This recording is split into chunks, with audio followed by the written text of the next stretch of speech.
창세기 12장 1절에서 9절까지 저와 여러분이 한 절씩 번갈아 가면서 읽겠습니다. 제가 먼저 1절을 읽습니다. 여호와께서 아브라함에게 이르시되 너는 너의 고향과 친척과 아버지의 집을 떠나 내가 내게 보여줄 땅으로 가라. 내가 너로 큰 민족을 이루고 내게 복을 주어 내 이름을 창대하게 하리니 너는 복이 이를지라.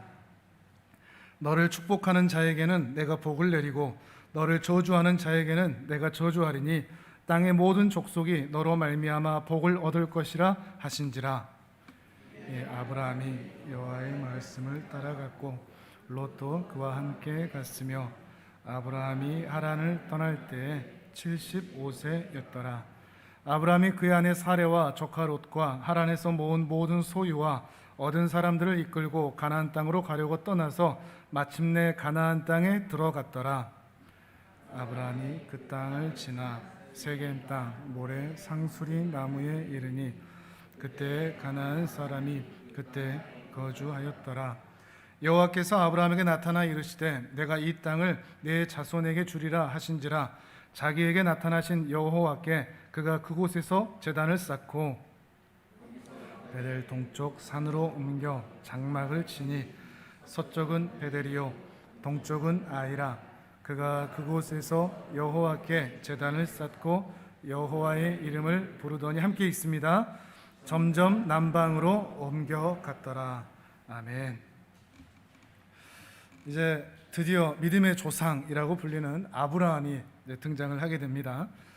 인류가 아담의 범죄 이후로 지속적으로 하나님을 대적하고 외면하고 하나님의 뜻대로 살지 않는 그런 모습을 보아왔습니다.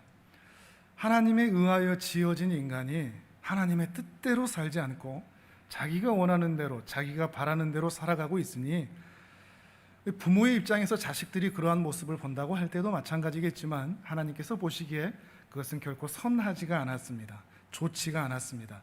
그래서 하나님 보시기에 악할 수밖에 없는 것이죠. 하나님께서 싫어하시는 것이 무엇인가를 우리가 분명히 알 필요가 있습니다. 내 마음대로 내 뜻대로 사는 것을 하나님은 원하지 않습니다. 하나님은 하나님의 뜻대로 하나님이 기뻐하시는 자리로 나오는 것을 원하시는 것이죠. 그렇게 살지 않은 것 때문에 인류 가운데 노아 시대의 홍수와 그리고 바벨탑 사건이 있을 수밖에 없었던 것입니다. 한편으로 보면 우리가 지금까지 보아왔듯이 노아 홍수 그리고 바벨탑 사건은 인류가 자초한 심판인 것이 분명합니다. 그런데 그 시각만 있지 않다고 했었죠. 그것들을 통해서 하나님께서는 물꼬를 트시듯이 하나님께서 적극적으로 개입하셔서 하나님께서 주시는 은혜와 복 안으로 인류를 데리고 오시는 모습을 우리는 함께 보아왔습니다. 오늘 우리가 함께 보는 이 아브라함도 하나님께서 이 인생 가운데 어떻게 적극적으로 개입하시는가라고 하는 증표로서 우리가 볼 수가 있습니다. 오늘 본문에서도 그렇습니다. 다시는 흩어짐이 없는 바벨탑 사건 이후에 나타났던 그 저주스러움처럼 흩어지는 것이 아니라 다시는 흩어지지 않는 하나님의 은혜와 복을 영원히 누릴 수 있는 은혜로운 약속을 아브라함을 통해서 해주고 있는 것입니다.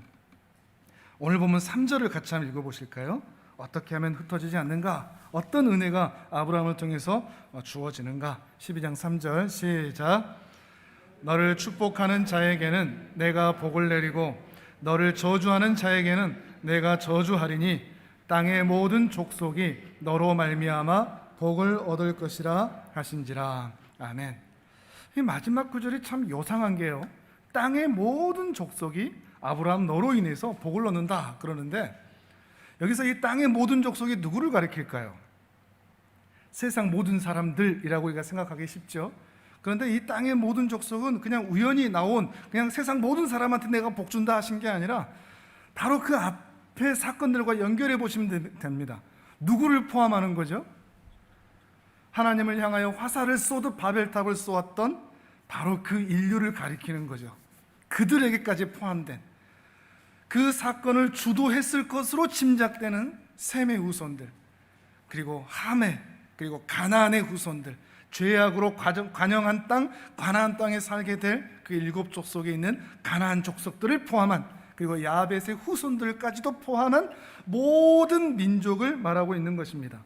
죄로 인하여 흩어질 수밖에 없었던 모든 족속들을 하나님께서 한 사람 아브라함을 세워서 내가 니들 반드시 내가 복받게 한다, 은혜의 자리로 데리고 오야만 한다 라고 선언하신 것입니다. 하나님은 정말 우리와 생각이 다릅니다. 앞으로 내 말 잘 듣는 애들만 내가 복 준다 하신 게 아니라 지금까지 그렇게 하나님을 대적하고 썩여왔던 그들을 포함한, 또한 그들을 구원하시기 위해서 이 아브라함을 세우신 이 장면, 이 약속이 오늘 우리 앞에 주어져 있는 것이죠. 다만 오늘 본문에서 우리가 오해하거나 잘못 적용하면 안 되는 부분이 있는데, 바로 아브라함을 통해서 이 일을 하신다는 것 때문에 아브라함의 믿음이 참 대단한가 보다, 믿음의 조상이라고 얘기하니까 믿음의 최고인가 보다, 믿음의 영웅, 신앙의 영웅인가 보다, 아브라함이 남다른 신앙, 특별한 신앙을 가지고 있나 보다 라고 해석하거나 오해를 하시면 그건 성경을 매우 잘못 볼 여지가 있습니다. 왜냐하면 이렇게 해석을 하면 아브라함이 그렇게 신앙의 영웅이니까 우리도 아브라함처럼 남다른 신앙, 특별한 신앙을 가지고 살아보자, 이렇게 나타날 수가 있기 때문이죠. 그러나 수많은 사람들, 특별히 범죄한 사람들까지도 하나님의 은혜와 복으로 들어오게 되는 그 원인은 아브라함의 남다른 신앙에 있는 게 아니라, 아브라함 때문에 그들이 들어오는 게 아니라 하나님이 주도하여서 이 일을 하신다는 것을 기억하셔야 됩니다. 2절을 한번 보실래요? 2절. 자, 문제 2절의 핵심 단어, 가장 중요한 단어가 뭘까요? 화면을 보셔도 됩니다. 그럼 힌트가 조금 더 보이실 겁니다. 2절의 핵심 단어는 뭘까요?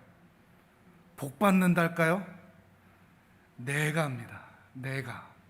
하나님께서 내가 너로 큰 민족 이루게 만들어, 내가 너에게 복을 줄 거야, 내가 너의 이름을 크게 만들 거야, 그래서 너희는 복이 될 거야 라고 말씀하신 거죠.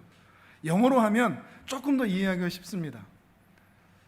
죄송합니다만 저도 영어 쥐뿔도 모릅니다. 그런데 이해를 돕기 위해서 여러분에게 조금 말씀드리면, I will make you, 내가 그렇게 만들 거야, Great nation, 큰 나라로 너를 만들 거야. 하나님의 의지가 보이십니까? 아브라함아 네가 앞으로 잘해야 된다, 이런 얘기가 아니죠. 내가 그렇게 만든다. I will bless you, 내가 너에게 복을 준다.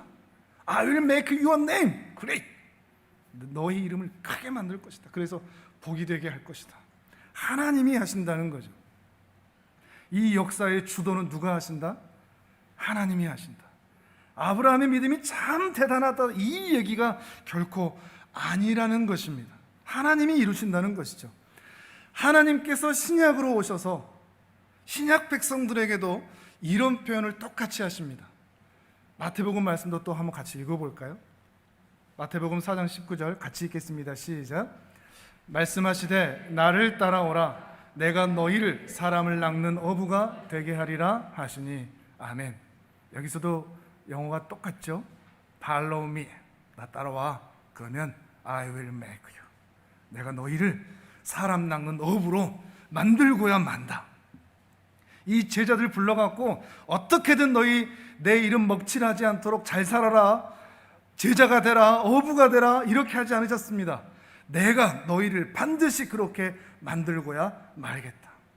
그리고 이 말씀은 오늘 우리에게도 동일하게 이어집니다. 충성해라, 헌신해라, 봉사해라, 예배해라, 기도해라, 그래야 너희 복 받는다? 아닙니다. 내가 너희를 기어이 이 은혜의 자리로 데리고 오고야 말 거야. 그래서 오늘 우리가 이 자리에 있는 겁니다. 하나님의 주도권을 가지시고, 하나님께서 우리 인생의, 우리 역사의 주도권을 가지시고 이 자리까지 끌고 오시는 것이죠. 아브라함에게만, 예수님께서 제자들에게만 하신 이야기가 아니라 오늘 우리에게도 똑같이 말씀하시는 것입니다. I will make you, 내가 너를 그렇게 만들 것이라 하는 것이죠. 그런 면에서 이 아브라함은 우리가 앞서 보았던 바벨탑 사건에 우리가 힘을 모아서 우리가 힘을 합쳐서 우리가 함께 모여서 우리가 우리의 이름을 내자라고 하는 자기 힘으로 사는 사람, 하나님을 배제하고 하나님을 외면한 채 자기가 원하는 삶을 살고자 했던 사람들과 철저하게 대조되는 사람으로, 대비가 되는 사람으로서 반대편에 있는 사람입니다. 그러니까 아브라함은 누구 힘으로 사는 사람? 하나님의 은혜로 사는 사람의 선두주자로 있는 것이죠. 그런 면에서 믿음의 조상입니다. 믿음이 킹짱 최고다로서 믿음의 조상이 아니라 하나님의 은혜로 사는 믿음의 첫 번째 선두주자. 제가 박씨인데 박씨의 첫 번째 조상은 박혁거세라고 그러죠. 근데 그 박혁거세가 그 첫 번째 조상이듯이, 첫 번째 선두주자듯이, 박씨의 첫 번째듯이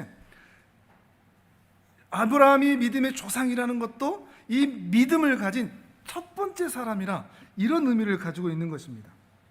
철저히 하나님의 은혜로 사는 사람으로서의 선두주자, 이런 의미로서 믿음의 조상이라 하는 것이죠. 그런데 많은 사람들은 말씀드렸듯이 이 아브라함이 믿음의 조상이다라고 하는 것을 소위 믿음의 영웅으로 생각합니다.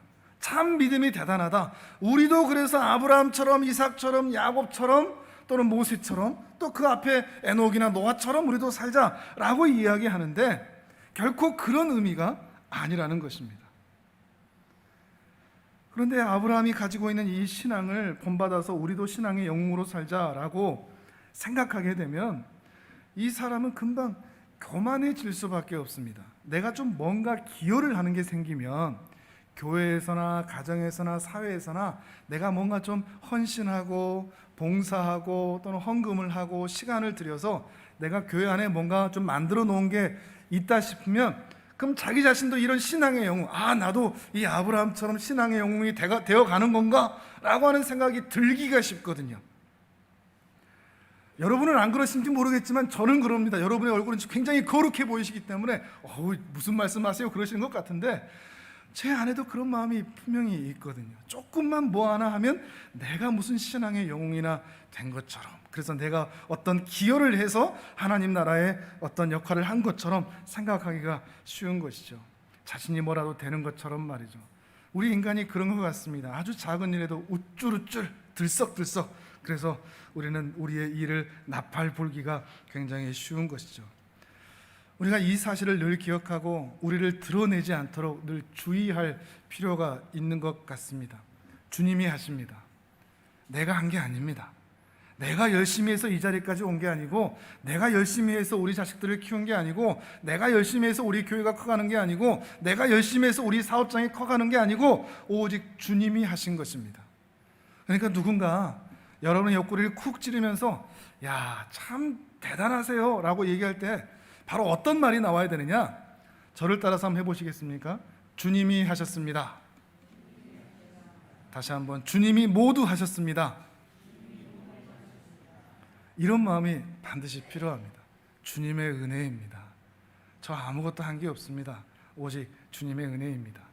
근데 이게 입술로만 할 게 아니라 마음에서부터 그 말이 분명히 나와야 되겠죠. 신앙에 있어서 정말 중요한 부분입니다. 내가 기도해서, 내가 헌신해서, 내가 노력해서, 내가 봉사해서, 내가 헌금해서 이런 일들이 일어났다라고 생각하여 스스로 신앙의 영웅이 되어가는 것 같은 마음이 들 때마다 늘 주의하셔야 됩니다. 이걸 주의하지 않으면, 깨어있지 않으면 망하는 길로 갈 수밖에 없습니다. 아브라함 이전의 모습으로 갈 수밖에 없다는 것입니다. 그런데 이 아브라함의 생애는 철저히 그와는 반대되는 하나님의 은혜를 드러내는 삶이었습니다. 팔로우 미, 나만 따라와, 내가 너를 복된 인생으로 만들고야 만다 라는 것을 보여주는 첫 번째 주자, 그런 의미로서 믿음의 조상이라는 겁니다. 조금 더 특별한 게 뭐가 있냐면, 이런 믿음의 조상으로 세우셨는데 조상이 있으면 그 후손들이 있지 않습니까? 근데 이 일이 아브라함에게만 끝난 게 아니고 I will make you, 이게 아브라함에게만 이루어지는 게 아니고 아브라함과 아브라함의 후손들에게, 그리고 그와 동일한 믿음을 가진 자들에게도 동일한 역사를 하나님께서 행하신다는 것입니다. 그게 이제 오늘 본문 안에도 그런 요소들이 좀 복선이 깔려 있는데 본문을 한번 보시겠습니까? 6절을 한번 보시겠습니까? 12장 6절. 6절을 보시면 아브라함이 세겜 땅에 들어간다고 그러죠. 세겜 땅 모레 상수리 나무에 이른다. 상수리 나무가 있는 모레라는 지역, 모레가 지역 이름이거든요. 세겜 땅 안에 있는 모레 지역에 거주를 합니다. 그리고 7절에서 보시면 끝에 여호와께 그가 그곳에서 제단을 쌓는다 그럽니다. 8절에서 보시면 어디로 또 이동을 하는데 베델 동쪽 산으로 옮겨 장막을 칩니다. 거주 지역이 이렇게 옮겨가는 겁니다. 서쪽은 베델이요 동쪽은 아이라. 성경에 보면, 구약 성경에 보면 베델과 아이 사이라는 표현이 좀 많이 나오거든요. 이게 의도적인 표현들인데, 그리고 또 거기에서 8절 후반부에 보면 그곳에서 여호와께 제단을 쌓고 여호와 이름을 부르더라 라는 게 있습니다. 조금만 뒤로 넘기셔서 13장 18절을 한번 보실까요? 이제 세 번째 거주지, 세 번째 예배 장소가 나오는데 창세기 13장 18절을 같이 한번 읽어보겠습니다. 시작. 이에 아브라함이 장막을 옮겨 헤브론에 있는 마므레 상수리 수풀에 이르러 거주하며 거기서 여호와를 위하여 제단을 쌓았더라. 아멘. 세겜 땅, 그리고 베델과 아이 사이, 그리고 헤브론에 있는 마므레. 마므레 여기에서 나중에 이삭이 장사가 되고 또 아브라함의 아내 사라가 또 장사가 되는 그런 굴이 있는 곳이기도 하거든요. 이것에 또한 제단을 쌓고 예배를 드리고 있습니다. 이 첫 번째, 두 번째, 세 번째 이 장소, 정착한 장소, 예배한 장소, 이게 왜 조금 중요하게 볼 필요가 있는가 하면 그의 손자인 야곱이 그의 형 에서에게 장작간을 속여서 빼앗아서 하란 땅에 20년간 있다가 다시 돌아오지 않습니까? 아버지의 집으로. 그렇게 돌아오는 과정에 이 첫 번째, 두 번째, 세 번째 이 정착지를 똑같이 답습을 합니다. 이 과정을 보면 아니 왜 갑자기 이리 가지? 그가 소원한 대로 저리 가야 되는데 왜 이렇게 가지? 라고 하는 그 과정을 보게 되는데 이 야곱이 돌아와서 그가 살아가는 정착지와 예배드리는 모습이 똑같이 아브라함이 갔던 곳과 중첩돼서 중복되어 나타난다는 거죠. 33장을 한번 보시겠습니까? 뒤로 더 넘기셔서 창세기 33장 18절에서 20절입니다. 이제 아브라함의 손자가 그의 가나안 땅으로 돌아오는데 마치 아브라함이 처음 이렇게 들어온 것처럼 그 위치가 일치되게 나타납니다. 33장 18절을 보시면 여기에서 또 야곱이 가나안 땅 세겜 성읍에 이르렀다 그러죠. 그리고 장막을 칩니다. 똑같죠. 20절에 보시니까 거기에 제단을 쌓았다 그러죠. 아브라함이 했던 것과 똑같이 하고 있죠. 자, 더 넘겨보겠습니다. 35장 14절입니다. 35장 14절.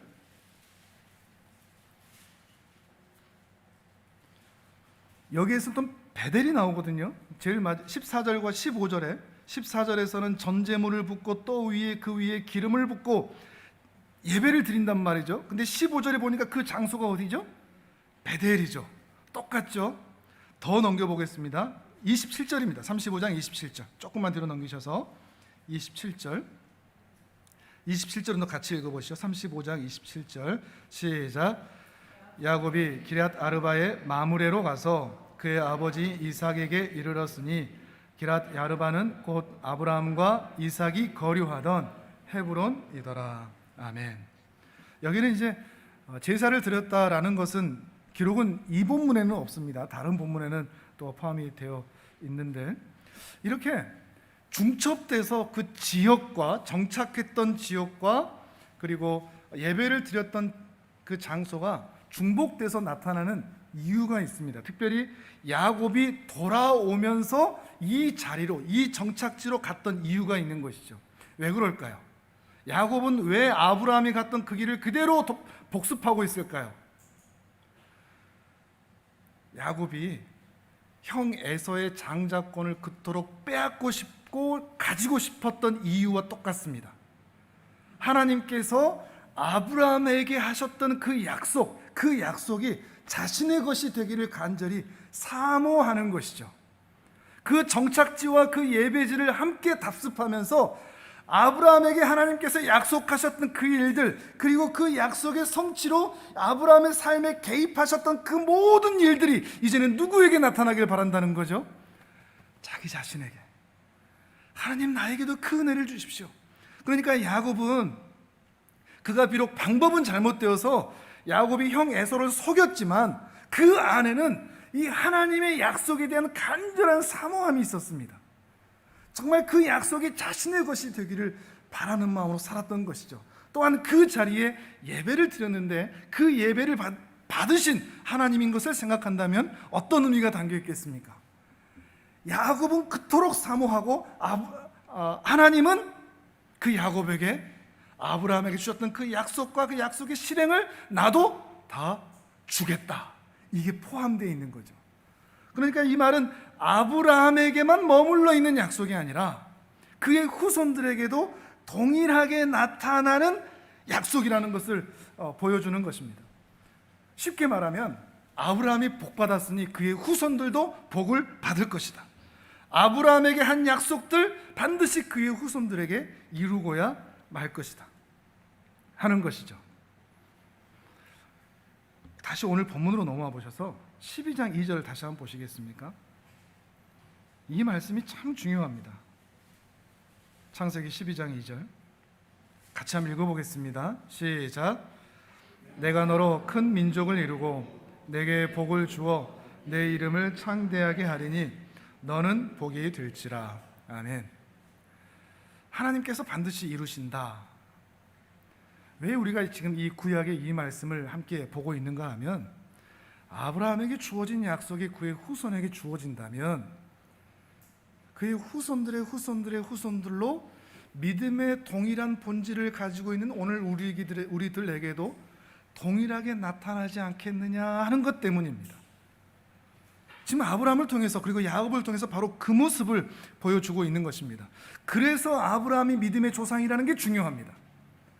아브라함이 믿음의 선두주자이기 때문에 그에게 한 모든 약속은 그의 후손들에게 고스란히 이루어지고야 만다. 그리고 그거를 내가 반드시 이룰 것이다 라고 하나님께서 말씀하시는 것이죠. 그럼 또 이런 의문을 갖겠죠. 그럼 혈통적인 우선만 그런 거 아닙니까? 우리는 혈통이 다른데. 그래서 신약 성경이 중요합니다. 이번엔 로마서를 같이 한번 찾아보시죠. 로마서 4장 17절에서 24절입니다. 장서기를 통해서 우리가 신약 성경과 연결시키는 작업을 좀 계속 많이 하고 있죠. 이 작업이 매우 중요합니다. 그래야 신약 성경과 연결을 시켜야 구약에 있던 이야기들이 오늘 우리와 어떻게 연결되는가 하는 것을 확인해 볼 수가 있기 때문입니다. 자, 로마서 4장 17절에서 24절까지입니다. 그럼 오늘 본문의 이야기가 그대로 또 적용되어 나타나 있는 것을 볼 수가 있습니다. 그럼 이것을 우리가 어떻게 해석하느냐에 따라서 오늘 본문의 적용점을 우리가 찾아볼 수가 있는 겁니다. 17절에서 24절까지 저와 여러분이 한 절씩 또 번갈아 가면서 읽도록 하겠습니다. 제가 먼저 17절 읽습니다. 기록된 바 내가 너를 많은 민족의 조상으로 세웠다 하신 것 같으니 그가 믿은 바 하나님은 죽은 자를 살리시며 없는 것을 있는 것으로 부르시는 이시니라. 아브라함이 바랄 수 없는 중에 바라고 믿었으니 이는 내 후손이 이같으리라 하신 말씀대로 많은 민족의 조상이 되게 하려 하심이라. 그가 백세나 되어 자기 몸이 죽은 것 같고 사라의 태가 죽은 것 같음을 알고도 믿음이 약하여지지 아니하고 믿음이 없어 하나님의 약속을 의심하지 않고 믿음으로 견고하여져서 하나님께 영광을 돌리며 약속하신 그것을 또한 능히 이루실 줄을 확신하였으니 그러므로 그것이 그에게 의로 여겨졌느니라. 그에게 의로 여겨졌다 기록된 것은 아브라함만 위한 것이 아니요 의로 여기심을 받을 우리도 위함이니 곧 예수 우리 주를 죽은 자 가운데서 살리신 이를 믿는 자니라. 아멘.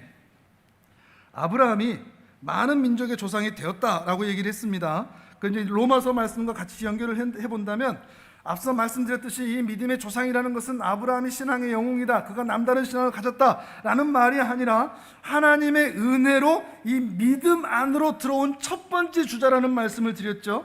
그러니까 지금 우리가 예수 그리스도 안에서 이 믿음을 가지고 있는데 우리가 가진 이 믿음의 첫 번째 주자가 누구냐? 아브라함이다, 이 말을 하고 있는 겁니다. 예수 그리스도 이후에야 우리가 이 믿음을 가지고 있다고 생각하지 않습니까? 예수 그리스도 이후에야 구원받을 믿음을 가지고 있다고 생각을 할 것인데, 오늘 우리가 가지고 있는 이 믿음은, 예수 그리스도로 인한 이 구원받을 만한 이 믿음은 신약에서야 이루어진 게 아니라 저 구약 성경 첫 번째 하나님께서 믿음의 사람으로 세우신 바로 그 사람을 통해서 이미 시작되고 있었다 라는 말을 하고 있는 것입니다. 자, 그러면 18절에 보면 아브라함이 바랄 수 없는 중에 바라고 믿었다라고 얘기하는데, 뭘 믿었다는 걸까요? 아브라함이 바랄 수 없는 중에 바라고 믿었다. 그의 어떤 믿음을 말하는데 어떤 믿음일까요? 후손이 생길 거라는 믿음? 자식을 낳게 될 것이라는 믿음? 나와 살아도 할 수 있다, 이런 믿음? 아닙니다. 아브라함이 바랄 수 없는 중에 바란 믿음의 내용이 뭘까요? 쉽게, 누구를 믿었다? 하나님을 믿었다. 이게 핵심입니다. 하나님을 믿었다. 우리가 하나님께 기도도 했죠. 나를 믿지 않고 하나님을 믿었다라는 겁니다. 어떤 얘기인가 하면, 아브라함에게는 자식이 없었습니다. 알고 계시죠? 오늘 본문에서 로마서 말씀에도 그렇죠. 근데 무려 100살이 돼서 아브라함도 죽었고 사라의 태도 죽어서 더 이상 이들에게는 출산의 능력이 없는 그때 아브라함이 첫 아들 이삭을 출산하게 됩니다. 그때 아브라함은 분명히 깨닫는 거죠. 이 아들 이삭은 우리가 난 게 아니구나, 내 힘으로 가질 수 있는 게 아니구나, 나와 사라가 낳아서 이 아들 이삭을, 그 약속의 자손을 얻은 게 아니라 하나님께서 불쌍하고 늙고 연약한 우리에게 찾아와 주셔서 은혜로 주셨구나 하는 것을 아브라함이 깨닫게 된 겁니다. 이게 그의 믿음입니다. 내 힘과 내 열심과 내 노력으로 무언가를 만들 수가 없고, 이룰 수도 없고, 창조할 수도 없고, 자녀 하나 내 마음대로 만들어내지 못하고, 내 스스로 내 인생을 아름답게 꾸며내지 못하고, 내 스스로 내 행복을 구할 수 없구나라는 것을 절실하게 깨달았다는 말입니다.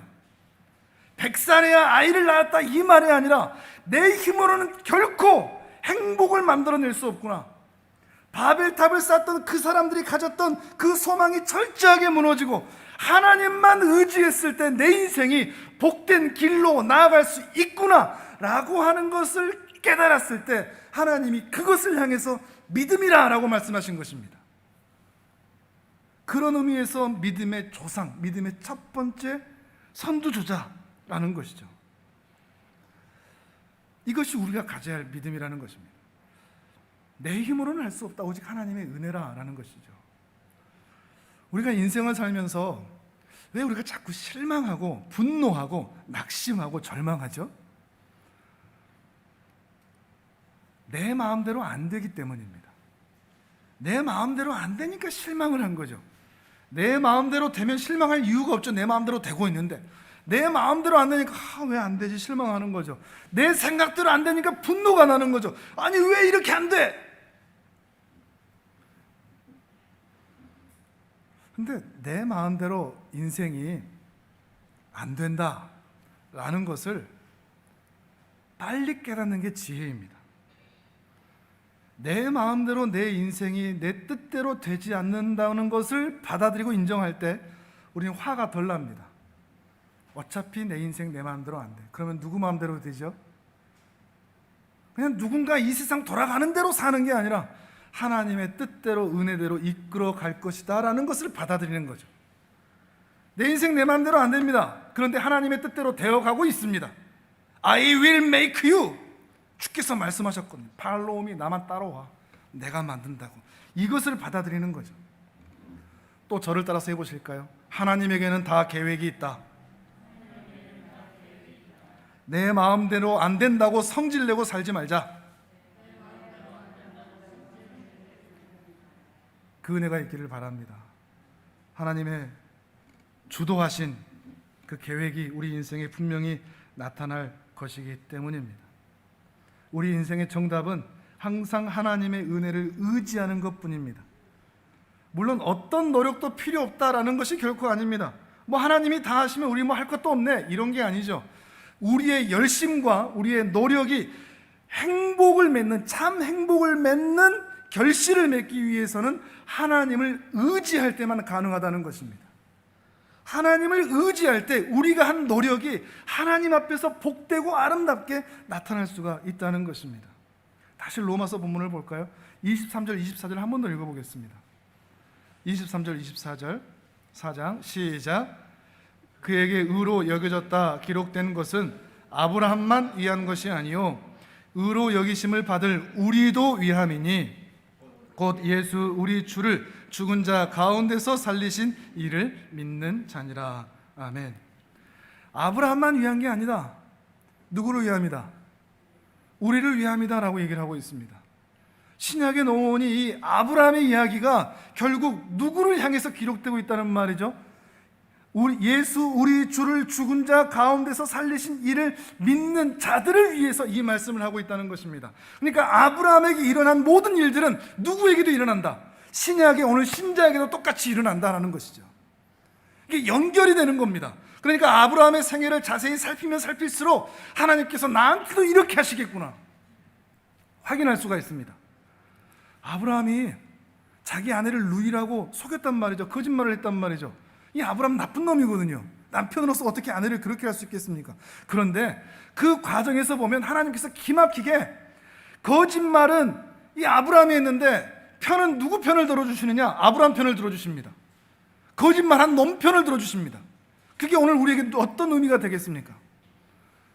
하나님은 이렇게 우리들을 향한 그 사랑과 애정이 각별하구나. 우리의 죄가 어떠하든 우리의 모양이 어떠하든 실수가 어떠하든 못남이 어떠하든 하나님은 항상 우리를 바른 길로 데리고 가시고야 많은 분이구나 라고 하는 것을 우리는 확인해 볼 수가 있다는 것입니다. 그러니 아브라함은 신앙의 영웅이 아니고 남다른 사람도 아니고 그저 장차 나타날 그 은혜와 믿음의 실체를 드러낼 그림자와 예표에 불과한 분입니다. 불과한 것입니다. 누구를 드러내는 존재로서요? 예수 그리스도를 드러내는 존재로서 말이죠. 아브라함이 이 모습을 통해서 우리는 예수 그리스도를 바라볼 수가 있는 것입니다. 아브라함은 믿음의 조상, 믿음의 선두주자, 그리고 첫 번째 그 은혜의 수혜자일 뿐이지 믿음과 은혜의 공급자는 아니라는 것이죠. 아브라함을 통해서는 신적인 것을 우리는 얻을 수가 없습니다. 신적인 것, 우리가 예수 그리스도를 통해서 얻게 될 그 복된 은혜, 대표적인 것이 예수 그리스도의 죽으심과 부활이죠. 그리고 승천이고 하늘에 앉으심이죠. 이게 오늘 우리에게 주어지는 놀라운 은혜가 됩니다. 에베소서 말씀을 한번 보실까요? 오늘 아마 표정들이 좀 썩 좋지는 않으십니다. 좀 어렵게 느껴질 수도 있겠습니다. 에베소서 2장 말씀을 보시죠. 이게 어떤 의미인가? 아브라함이 실체라는 말이 아브라함이 그림자요 예수 그리스도가 실체가 된다는 말이 어떤 의미인가? 조금 어려운 얘기는 좀 건너뛰고 좀 더 이해할 수 있는 말들로 말씀을 드리도록 하겠습니다. 에베소서 2장 1절에서 6절입니다.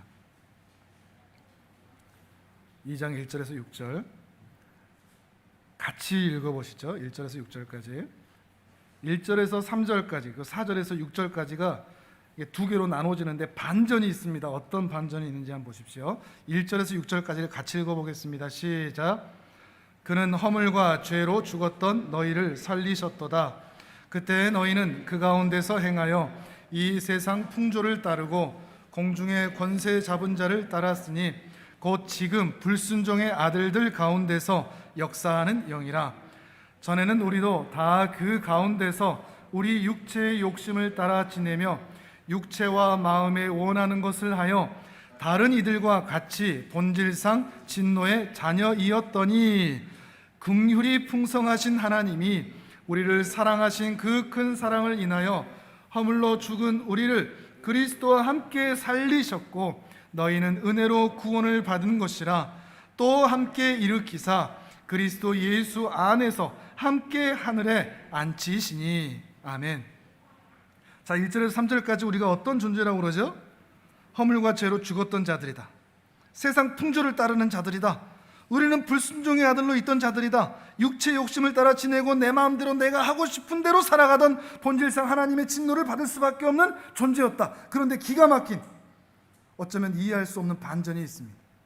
긍휼이 풍성하신 하나님께서 그 큰 사랑으로 죽었던 우리들, 예수 그리스도와 함께 살리고 예수 그리스도와 함께 일으키시고 예수 그리스도와 함께 하늘에 앉히신다라고 얘기합니다. 맥락이 없습니다. 갑자기? 왜? 이게 이해가 되십니까? 본질상 진노의 자녀였고 우리는 우리 마음대로 살던 놈들이었는데 갑자기 사랑이 많으신 하나님께서 우리를 예수 그리스도와 함께 살리고 일으키고 앉힌다라고 말씀을 하고 계시는 것입니다. 도대체 왜? 우리가 뭐가 이쁘다고 뭐가 괜찮은 놈들이라고 이렇게 행하시는 것인가? 답이 있습니다. 예수 그리스도와 함께라는 것입니다. 믿음의 실체요 은혜의 실체인 예수 그리스도에게 일어난 일들이 그의 후손들에게 그리고 그의 믿는 자들에게 동일하게 일어나게 하겠다라는 것입니다. 앞에 우리가 아브라함을 본 이유가 여기 있습니다. 아브라함에게 일어난 모든 일들이 누구에게 일어났죠? 아브라함의 후손에게 그대로 그 약속이 실행되고 유지되었습니다. 마찬가지로 예수 그리스도에게 일어난 일들이 예수 그리스도를 믿는 신자들에게도 그대로 일어날 것이다 라는 뜻이 됩니다. 그러니까 신자들도 예수 그리스도와 함께 죽는데 우리도 어떻게 된다?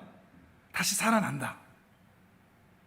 그리고 우리를 다시 일으키신다. 그리고 우리를 저 하늘에 앉히신다 라고 하는 것을 이미 결정을 해버리셨다는 겁니다. 우리는 그때마다 한마디씩 하지 않습니까? 저는 이렇게 믿음이 없는데요, 저는 이렇게 부족한데요, 저는 이렇게 많이 깨닫지도 못하고 많이 알지도 못하고 날마다 삶은 이렇게 사는데요. 필요 없습니다. 예약도 끝났고 완불도 끝났습니다.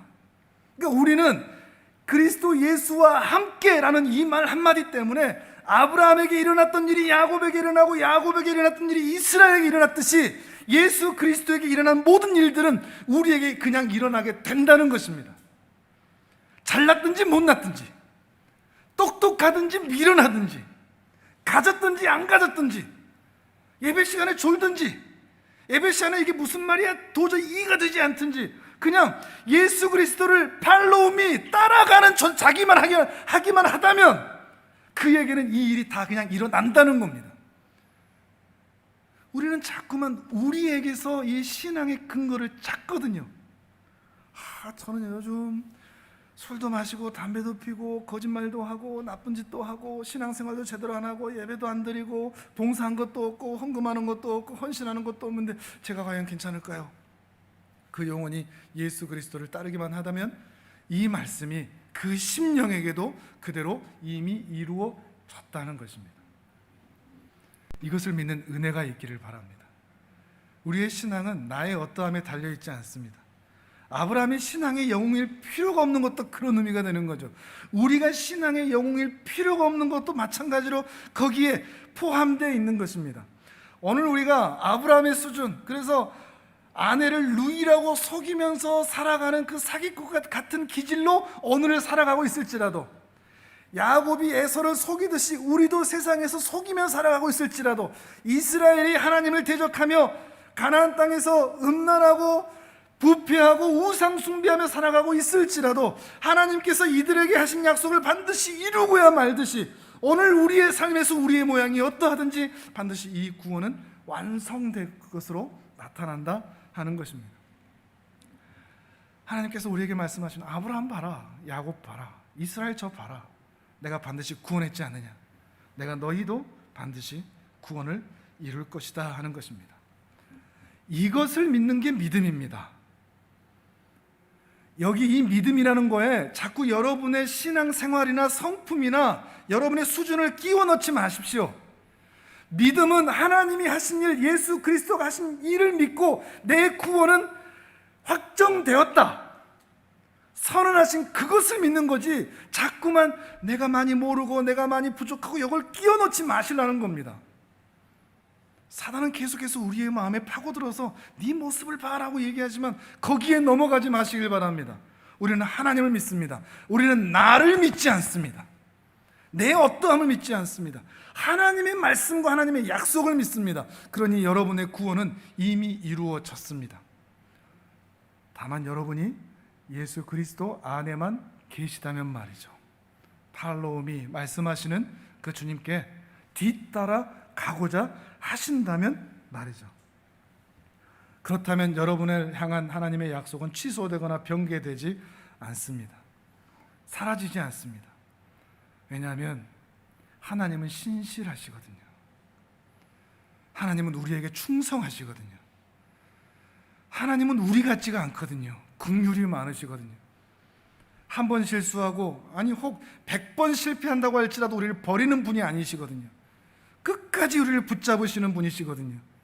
심지어 셈과 함과 야벳, 그들마저도 바벨탑을 쌓은 그들의 후손마저도 구원하고자 하시는 분이 우리 하나님 아버지이시거든요. 그 은혜의 안에 우리가 있기 때문에 우리가 안심할 수가 있는 것입니다. 다만 이 하나님의 은혜가 있으니 우리 뭐 할 것 없네 하지 않습니다. 정말 하나님의 은혜를 경험한 사람들은 그 은혜가 너무나 고맙고 감사하기 때문에 더 열정적으로 주님 안에서 살아갈 수밖에 없습니다. 주님이 다 이루셨으니 나 할 게 없다라고 구원파처럼 우리는 살지를 않는다는 말입니다. 더 주님의 나라를 섬기고 싶어하고 교회를 섬기고 싶어합니다. 그 은혜를 갚아드리고 싶어하는 마음이 일어날 수밖에 없습니다.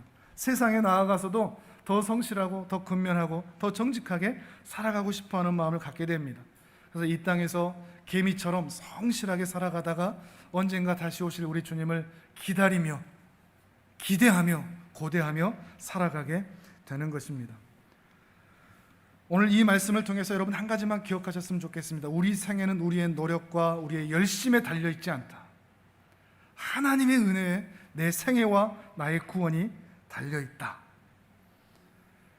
야곱을 20년 동안 하란 땅에 있게 하셨지만 다시 돌아오게 하신 것처럼, 탕자가 세상에 나아가 탕진했지만 다시 그가 아버지의 집에 돌아왔던 것처럼 우리의 믿음이 어떠할지라도 우리를 반드시 하나님의 은혜의 자리에 돌아오게 하시고야 말 것이다.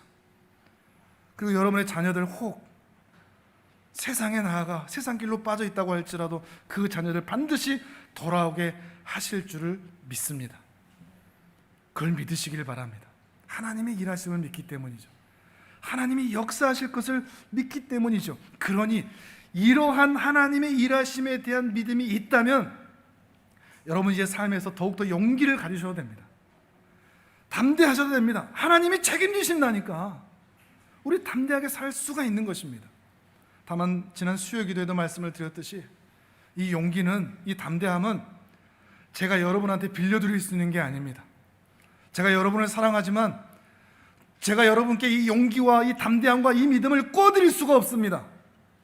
하나님을 믿는 믿음을 여러분에게 나눠줄 수가 없습니다.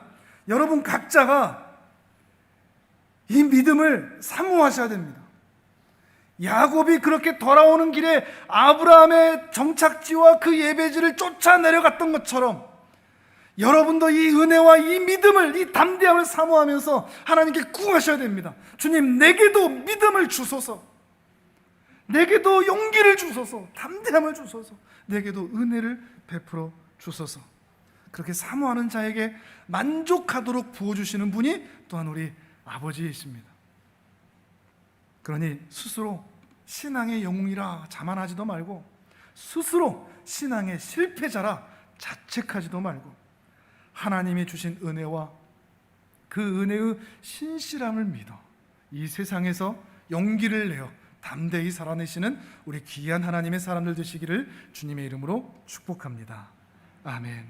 우리 이 시간 함께